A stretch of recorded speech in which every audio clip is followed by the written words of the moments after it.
Thank you so much, gentlemen. Mr. Vaidyanathan, thank you for joining us on the stage.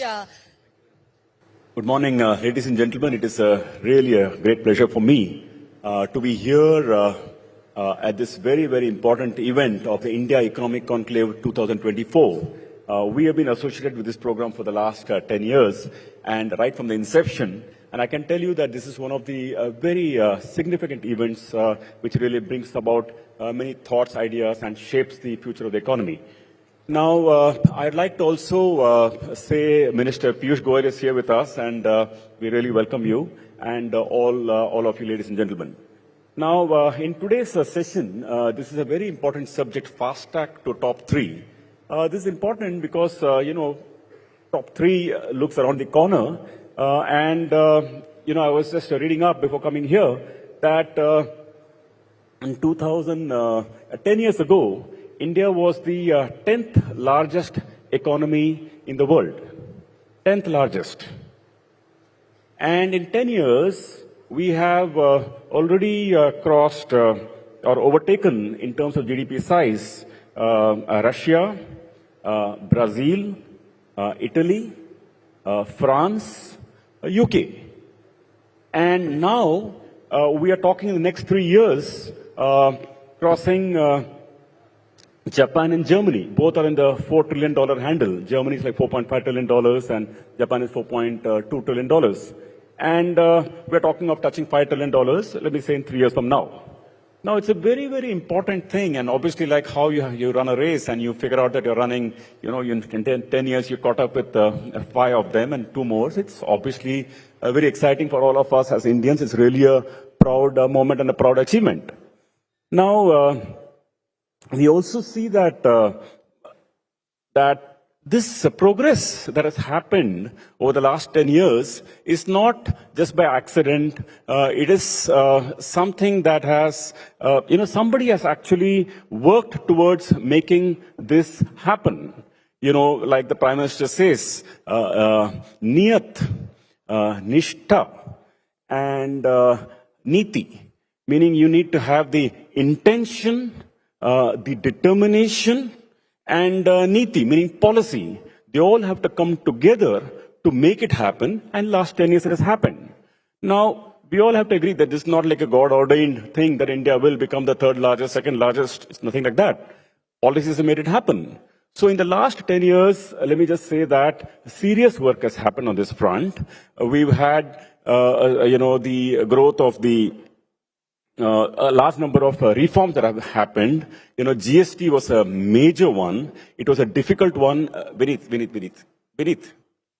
Piyush, I just need your time, folks. Just concentrate. So, because it's really, I'm having this speech for Mr. Piyush Goyal because I saw one of your speeches the other day where you talked about how, people should become entrepreneurs and not just join the government of India. So that point really stuck on me. So I just want to bring that out in the course of discussion. So coming back to the point, so the government has done very specific initiatives over the last 10 years. GST, very big one. There was so much objection to it. People said all sorts of things, this will go crazy, that will go bad, etc. And we are not ready. But somehow someone made it happen. IBC, very significant reform. Someone made it happen. So much of digitization initiatives. Someone made it happen. Creating of the ecosystem, clearing the Aadhaar bill as a money bill, making it happen. And then setting up this India stack, then setting up the ONDC, so that we do commerce with each other. Why should we pay somebody else somewhere in the US or somebody? We are Indians, we're transacting each other, and therefore local, hyper-local delivery can happen. So all this kind of digital ecosystem that the country has brought about, I think is a very massive reform. And all this has powered India to become what it has become today, or becoming the 3rd largest economy as we speak today.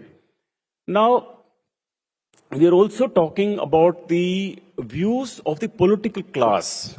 When we were growing up through the 70s and 80s and 90s, we never talked politicians, and that's a very important thing. We have Mr. Piyush Goyal sitting with me, with us here today. Political class is now talking about free markets. They're talking of firing up the private sector. They're talking the private sector should invest. Private sector should create jobs. We don't mind if you create wealth. You make your wealth, you pay your taxes, and it's great for the nation. Competition, and so on. So and ease of doing business, Startup India. I've seen Mr. Goyal quite a few times in the startup awards in Bangalore, and ministers are coming and celebrating ease of doing business, are celebrating FDI. So this is a bold statement and massive policy shift, because politicians are powerful people. They drive the policy. So I believe that there are many reasons for India's growth, but this shift of the political narrative towards growth and free markets and private sector is a very big monumental moment, which of course bureaucrats, everybody derive the line of action and policy from that one. The third thing is about reforms itself. Now, I did notice the other day that I was checking on YouTube, certain articles which talked about itne roads ban rahe hain, lekin desh ka kya hoga? Maybe some contractors have benefited from it, but what is it for the common man? There's so much poverty in India. Oh, there's so much unemployment in India. Desh ka kya hoga? And then, you go and read the comments. A lot of people are saying on that, oh, yes, very true. This is a real India. Everybody should read this video. And there are some 500 comments for that. When I read that, I was just thinking, what kind of inko samajh mein nahi aata that when they're setting up roads, it's not just some contractors are benefiting from it. And incidentally, the next day I was, watching a program of Mr. Nitin Gadkari in one of these events, and he was then describing that with the 60,000 kilometers of roads and highways set up in the last 10 years, it's probably about 60 or 70% of what India put in its entire lifetime prior to that, post-independence, that amount of roads, etc., he was talking about bringing down cost of logistics from 16%. China's at 8%, and India is talking of bringing it down to 9%. Now, this is a real way of growing the economy. You put out roads. Today, I think between, Delhi, Dehradun 2 hours, because we're in Delhi, we're speaking, let me say Delhi, Amritsar 4 hours. All these connectivities are cut down by half, which means that the transit cost for people to transport goods from one place to the other is cut down by half. Cost of goods comes down. Your inflation comes down to that extent of what it would have been. Your products become more competitive. You can export more. And therefore, this is and then when you export more, you produce more. And when you produce more, you create more employment. You invest more. Then also foreign investors invest in the country because ease of doing business is going up. So these are all fundamentally, just by setting up 60,000 kilometers of roads and highways, you are bringing down cost of goods. You're becoming more competitive. Now, this is lost on people. This is lost on people. You'll be surprised when you talk to even children who are growing up, in schools and colleges, who are in well-read schools, like really top-rated schools of the country. They also don't understand. They also say, no, uncle, we should be, we are putting roads, etc. Itne sare garib hai, desh mein garib ko de do. They don't understand that if you give money to Garib just like that, then you know what will happen. You just fuel consumption, some inflation happens. You don't really create anything.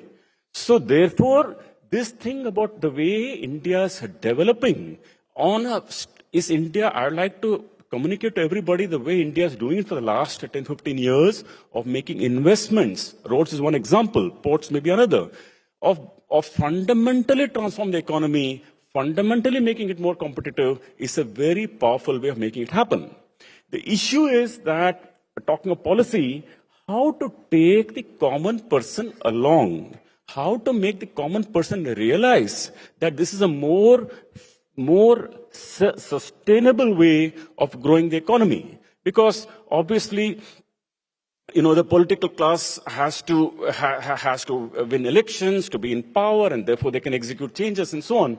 So somewhere I do believe that the education of the public at large, that investment creates growth and jobs on a sustainable basis, maybe even starting it as a curriculum in schools. These children, when they come out, by the time they are 12th standard, in college, etc., they understand that it is for their future that you invest. For example, moving away from the old, the new pension scheme, going back to the old pension scheme, 20, 30 years from now, all our tax collection will be going and paying pensions if you don't really deal with that issue. So someone has to educate. Education has to start early, and I really leave that as an agenda for the society, for the media, for the journalists, for the government, on how we are going to educate the country on reforms. Else you will always have objections and you will have to figure out how to do reforms the harder way, which fortunately our country is doing by the force of by the government and by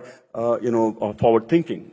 I would like to finally just say that in terms of the green economy, many of these initiatives actually helping even the green economy. For example, when the traffic is on the roads for less amount of time, they're emitting less smoke. You have half the time. You don't have any more checkposts. You have GST. So 5 hours, trucks are not standing on the road. That much of green economy.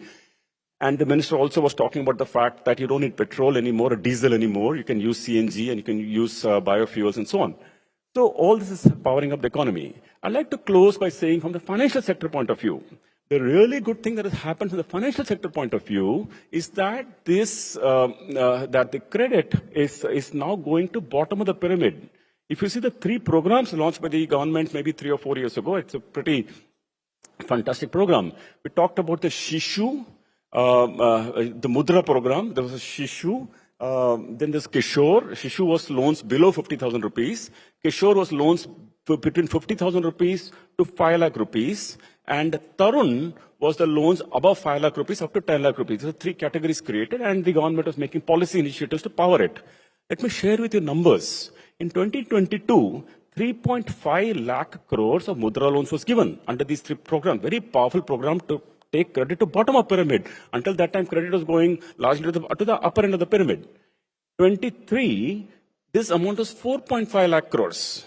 In 24, 5.5 lakh crores. So these programs are really working and taking credit to the bottom of the pyramid. Not that government is giving out 5.5 lakh crores. They've created a policy environment, enabling environment to make it happen, which I really appreciate because the market economics way of making it happen. And eventually credit reaches the bottom of the pyramid. And this is a very, very important thing. And therefore, while we do the macro reforms of building the roads, infrastructure, power, etc., which fundamentally makes the country competitive, for a person who's poor, we cannot say, for example, the other day when I was walking in my building, one of the staff just accosted me and said, my son's face got burnt. Can you help me with some funds? So I was just thinking to myself that to that person, we cannot say that let the economy become 5 trillion, 10 trillion, and by that time the child's time is gone. So we should be aware that while for example, someone studying for the IIMs, a preparation, wanting a laptop to prepare, we cannot just say that Indian economy will grow. Indian economy will grow, but we need to carry this along. Small enterprises, small business people, the poor people. So carry them along, meaning through policy initiatives that can fundamentally transform them and give a supporting support till the time they also catch up with the mainstream economy. So therefore, to sum it up, the macro reforms, education about reforms to the public, and carrying the small businesses and smaller and lower income people along through policy initiatives put together is going to be really a very powerful means of making it happen. And then when we transfer and we reach this, $5 trillion economy, let me say in the next 3 years, when we look ahead, I must say that the equity capital in the Indian banking system today is about 25 lakh crores. The loan book of the Indian banking system is about 170 lakh crores. 170 lakh crores is $2 trillion. Now, today the economy is about $3.7 trillion. So $2 trillion divided by this 3.7 trillion dollars, about 50 or 60%. We are talking now, if you look beyond this $5 trillion economy, let me say 20 years hence, we're talking of India becoming something like $35 trillion economy, give or take which research you believe. Now, so therefore, if you're, a $3.5 trillion economy is becoming 35, and your credit grows from $2 trillion, not to 20, probably 25 or 26, because credit to GDP also will grow over a period of time. When that massive credit growth is yet to happen, massive, like at 13 times, massive deposit growth is going to happen like 13 times in 20 years. India's never seen that kind of a growth. When that happens, India needs capital. capital, because India's banking system is very well capitalized today. NPS all-time low. IBC has come. Entrepreneurs have become more serious. Credit bureaus have come. Customers have become more sensitive. All that is fantastic. So Indian platform is fantastic. Can power the growth of the $35 trillion economy. But India needs capital. And therefore, to keep India fundamentally strong economy, to show growth, to be seen as an economy that the world will want to invest in is a very important thing. And I think this is a very important initiative ahead for all of us. So thank you very much, ladies and gentlemen.